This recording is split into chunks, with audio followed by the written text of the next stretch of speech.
नमस्कार। जय हिंद।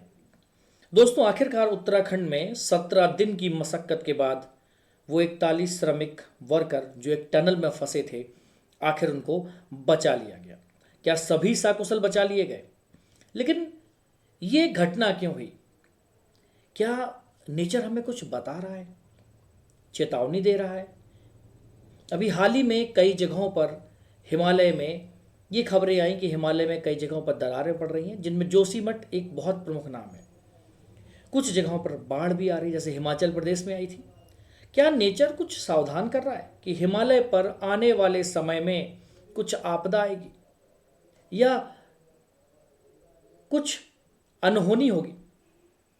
आपदा प्रबंधन को अगर आप समझना चाहते हैं, डिजास्टर मैनेजमेंट को अगर आप समझना चाहते हैं, तो अपने बच्चों को इस तरह की नॉलेज फ्री में देना चाहते हैं और अपने बच्चों को यूपीएससी, आईएसपीसीएस या वनडे एग्ज़ाम, किसी भी एग्ज़ाम या नीट या फिर आईआईटी की तैयारी कराना चाहते हैं, तो अपने बच्चों को प्ले स्टोर में जाकर एक ऐप डाउनलोड कराएं जिसका नाम है एग्ज़ाम इजी है। हाँ, बिल्कुल सही सुना आपने, एग्ज़ाम इजी है। यहाँ पर सभी कोर्स भारत के बहुत ही प्रतिष्ठित अध्यापकों द्वारा, सर्वश्रेष्ठ अध्यापकों द्वारा फ्री ऑफ कॉस्ट पढ़ाए जा रहे हैं। हाँ जी, फ्री ऑफ कॉस्ट, और आप जाके उसका फ़ायदा उठा सकते हैं। इसके लिए आपको कुछ भी पे नहीं करना पड़ेगा।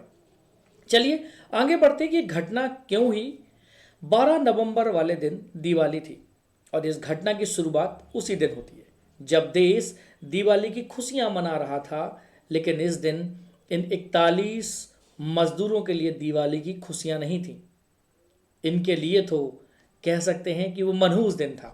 यहाँ पर इसी दिन लैंडस्लाइड होती है और जो टनल थी उसके दोनों साइड, लेफ्ट और राइट, इसके दोनों माउथ पर लैंडस्लाइड हुआ था। बचाव दल तुरंत पहुंचा और सबसे पहले मजदूरों तक एक 12 सेंटीमीटर का एक पाइप पहुंचाया गया ताकि उनसे कम्युनिकेशन कर सकें, और इसी की मदद से शुरुआत में कुछ फूड भी पहुंचाया गया।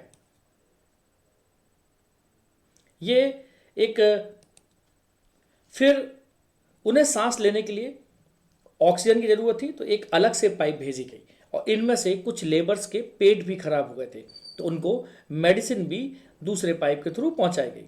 लेकिन फिर 2 दिन बाद कुछ बड़े पाइप और लाए गए और उनको भी मजदूरों तक पहुंचाया गया।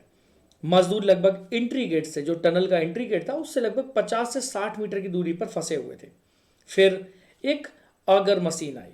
ऑगर मशीन ड्रिलिंग के लिए इस्तेमाल की जाती है और इसके द्वारा हॉरिजॉन्टल ड्रिलिंग करके बड़े बड़े होल क्रिएट किए गए और इनमें बड़े बड़े पाइप डालकर मजदूरों तक खाने को पहुंचाने का काम किया गया। इस समय रेस्क्यू काम चल रहा था और बाहर की साइड भी लगभग 10 से 12 दिन बाद, अगर आप देखा जाए तो बाहर की साइड भी क्रैक डेवलप होने लगे जहां पर मशीनें खड़ी हुई थी और फिर कुछ समय के लिए रेस्क्यू को रोकना पड़ा। लेकिन फिर 25 नवंबर को international tunnel expert Arnold Dick वहां पर पहुंचते हैं और वो वर्टिकली और मैनुअल ड्रिलिंग की बात करते हैं। और फिर 28 नवंबर को फाइनली मशीन फेलियर हो जाता है। यहाँ पर एक बहुत बड़ी दुर्घटना होने से बचती है, लेकिन तभी फिर वहाँ पर रेट माइनर्स को बुलाया जाता है और ये रेट माइनर छोटे छोटे गड्ढे खोदते हैं, बहुत छोटे छोटे गड्ढे खोदते हैं और फिर इन छोटे छोटे गड्ढों के द्वारा ये रेट माइनर अंदर गए और फिर ये मजदूरों तक पहुँचते हैं और फाइनली 41 मजदूरों को रेट माइनर बाहर निकाला है और इस प्रकार ये रेस्क्यू जो ऑपरेशन था वो सक्सेसफुली पूरा हो जाता है। बात तो हुई रेस्क्यू ऑपरेशन की, बात हो रही थी टनल की। मुद्दा यह है कि आखिर ये टनल बनाई क्यों जा रही थी जिसमें लोग फंस गए। तो सुनिए, उत्तराखंड में 4 धाम हैं जिनका नाम है बद्रीनाथ, केदारनाथ, गंगोत्री और यमुनोत्री। इनको 4 धाम कहते हैं और यहाँ हर मौसम में कनेक्टिविटी के लिए इस प्रोजेक्ट को शुरू किया गया ताकि लोग हर मौसम में यहाँ तक पहुँच सकें, जिसके तहत 825 किलोमीटर की लगभग दूरी का एक इंफ्रास्ट्रक्चर बनाना था जिसमें रोड और टनल शामिल थी, जिनकी कॉस्ट लगभग 10 से 12 हजार करोड़ रुपए आएगी।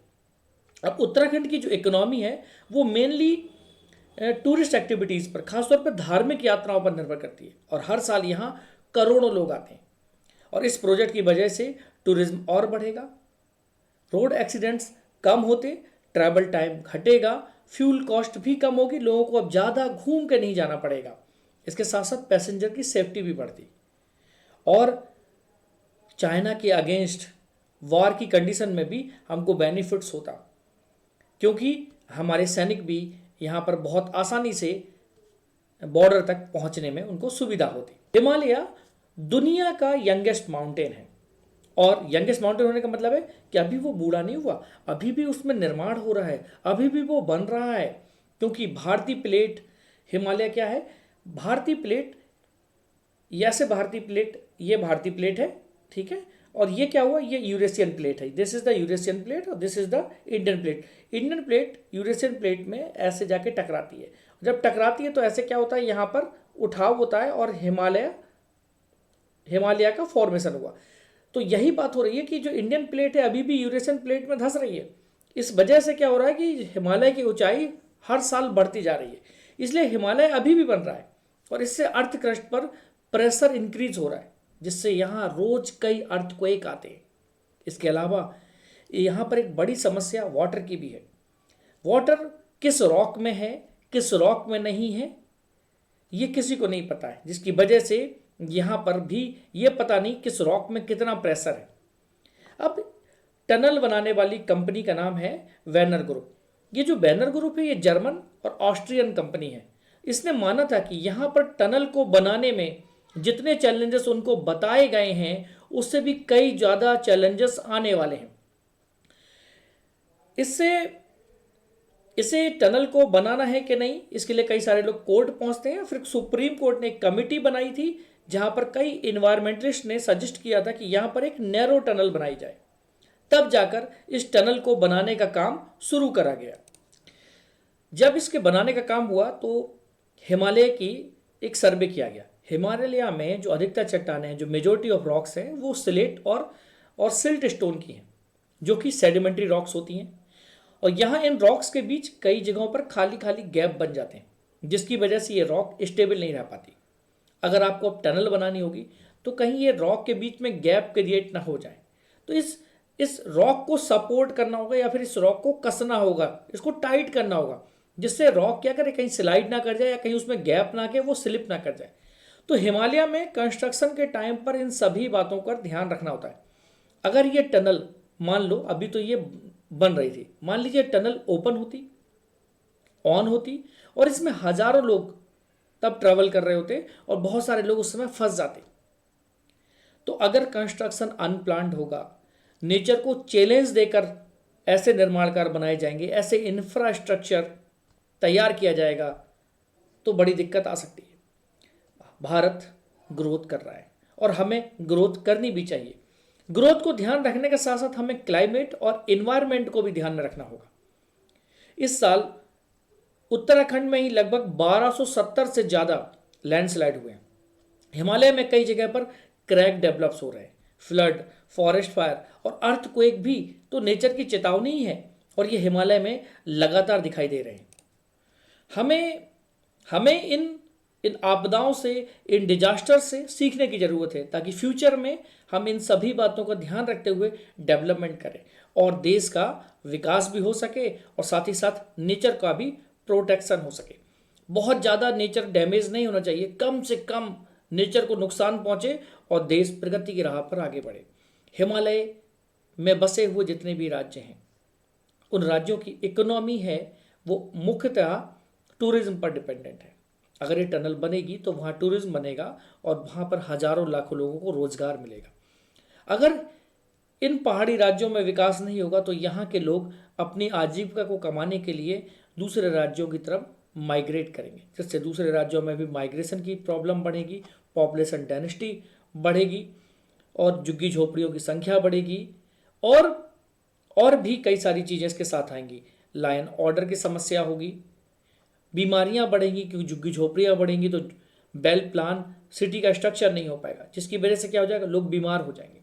तो देश को विकास करना है तो हर राज्य का विकास होना चाहिए। इस तरह की परियोजनाओं को भी बहुत बारीकी से ध्यान रखकर, नेचर का ध्यान रखकर, कई सारे सजेशंस के साथ, बहुत सारे लोगों के, स्पेशलिस्ट लोगों की राय लेने के बाद ही बनाया जाना चाहिए। किसी भी परियोजना के निर्माण में इस बात का ध्यान रखा जाना चाहिए कि नेचर को नुकसान नहीं पहुंचे। तो हिमालय हमें क्या बताना चाह रहा है, यही, क्योंकि हिमालय क्या है, एक एक एक न्यू माउंटेन है, और जो अभी भी बन ही रहा है। जब भी कोई माउंटेन बन रहा होता है तो उनकी प्लेट में मूवमेंट्स होता है, और ये मूवमेंट्स क्या करता है, हलचल पैदा करता है, जिसकी वजह से अर्थक्वेक जनरेट होती है। अर्थक्वेक, भूकंप आते हैं, लैंडस्लाइड्स होते हैं। इसके अलावा कई बार प्लेटों के निर्माण के समय पर ऊपर वाली प्लेट नीचे वाली प्लेट से स्लाइड हो जाती है। इससे भी क्या होता है, बहुत सारा डैमेज होता है। तो कंस्ट्रक्शन जो भी करना है बहुत सोच समझ कर करना होगा, नेचर को ध्यान में रखकर करना होगा, कहाँ कंस्ट्रक्शन करना है, कहाँ क्या नहीं, और सभी कंस्ट्रक्शन को साइंटिफिक अप्रोच के साथ करना होगा। उम्मीद करते हैं अगर आपको ये वीडियो पसंद आया तो इस वीडियो को और इस चैनल को लाइक, शेयर और सब्सक्राइब करना तो बिल्कुल ही ना भूलें। इस लाल बटन को दबा दीजिए, चाहे जैसे करके दबा सके, बस दबा दीजिए, बाकी मैं कुछ नहीं जानता। नमस्कार, जय हिंद।